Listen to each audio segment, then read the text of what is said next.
there was a lot of buzz around Harry Potter Legacy online, and a big argument and fight between people whether or not you're allowed to play this game over something that the creator of Harry Potter said. But a lot of people just find these facts from he said, she said. So what did j.k. Rowling actually say? I say let's take a look at that today and break it down.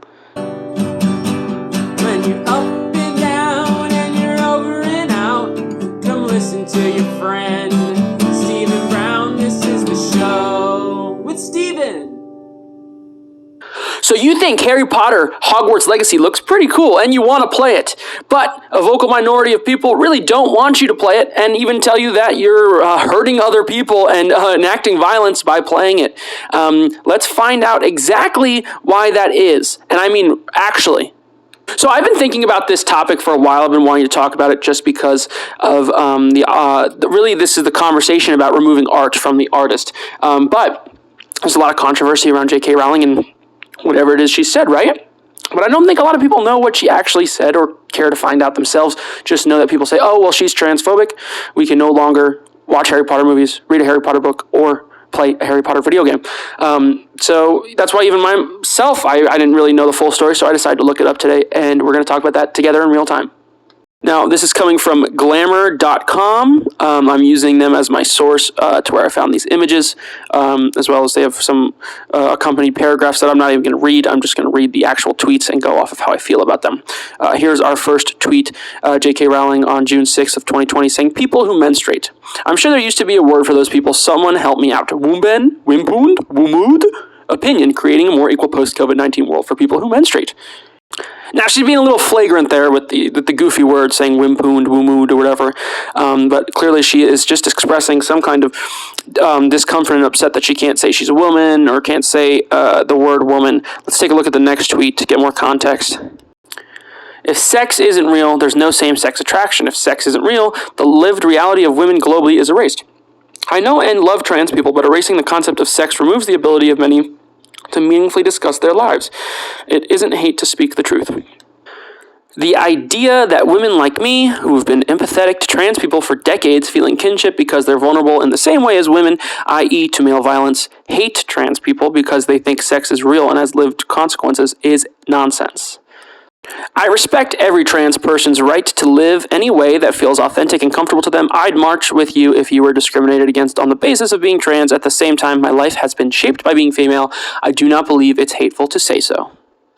So this obviously is a larger conversation about the idea of sex and gender, which seems to be such a hot topic for debate for some reason. Although, I'm not going to lie, just off the bat there, without even having to go there line by line and break things down, you can sense that she's not really saying anything wrong there. She's not being rude. She's not being offensive. If anything, she's defending her womanhood and is talking about how she is being villainized for acknowledging the existence of sex. Let's take a look, because people love to go, oh, the definition. Let's look at the definition. Now, on Google, sex definition, the second line, either of the two main categories, male and female, into which humans and most other living things are divided on the basis of their reproductive functions. Now, guess what? You're born with a penis or a vagina. Sometimes you're born with both, Or you could be a freak of nature and be born with nothing like a Ken doll. I don't know. Probably happens at some point. But these things are real, and everyone is very, very sensitive about this stuff. And from what I can see unless there's more, I'm not going to lie to you. Unless there's more and I'm missing something, go ahead and enlighten me. Let's have a conversation about that. But if that's all she said, and that's where the start of the controversy comes from, and that's why she's canceled and all this stuff, that is pretty doggone ridiculous. So now, although I know that if no one watches my videos, but if someone watched this, or I know this may come back to bite me in the future, because if I ever get subscribers and followers and people watch my videos, someone goes back and watches this video, they're going to get upset about what I'm about to say. So I guess trigger warning if you get triggered. If you want to play Harry Potter Hogwarts Legacy, go right ahead. Because Harry Potter, even though it's created by j.k. Rowling, has nothing to do with it.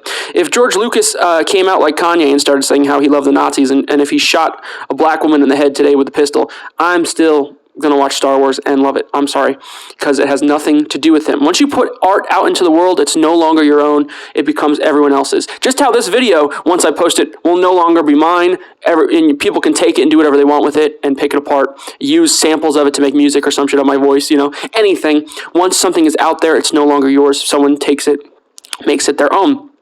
So, yes, you can play Harry Potter Hogwarts Legacy and enjoy it.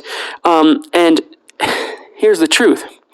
Spending $60 on Harry Potter Hogwarts Legacy doesn't do anything to trans people. Doesn't affect them in any way, and it won't. I promise you. Although, there is the argument to have the conversation about the fact that so much weight is put on it, it can then be used as a symbol by people who actually hate trans people and want to hurt trans people, are just going to buy this game, put more money into it because, they think it's hurting you somehow, which it isn't. So at that point, really, all you're doing is helping, who makes Hogwarts Legacy? EA? You're really just helping more rich people make more money. And that's the thing about most of this stuff, is that they create, it's like Black Panther. They make you think that you're fighting racism by going to see Black Panther 2, but really what they're doing is giving an incentive for people to go line their wallets, the people that make these movies.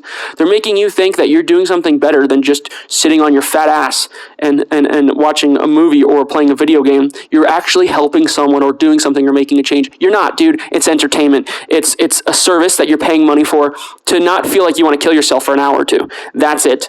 So everybody just needs to grow up. And if you want to play a game about flicking a stick and casting spells, go ahead, dude, because you're not hurting anybody. All right? If you liked what you heard, consider liking and subscribing. I appreciate you hanging out, listening to this. If you didn't like what you heard, I really appreciate you sticking around, listening to an opinion different than your own. And if you hated what you heard, you can get bent. The show is over, but you're still here hanging around. Why don't you hit subscribe?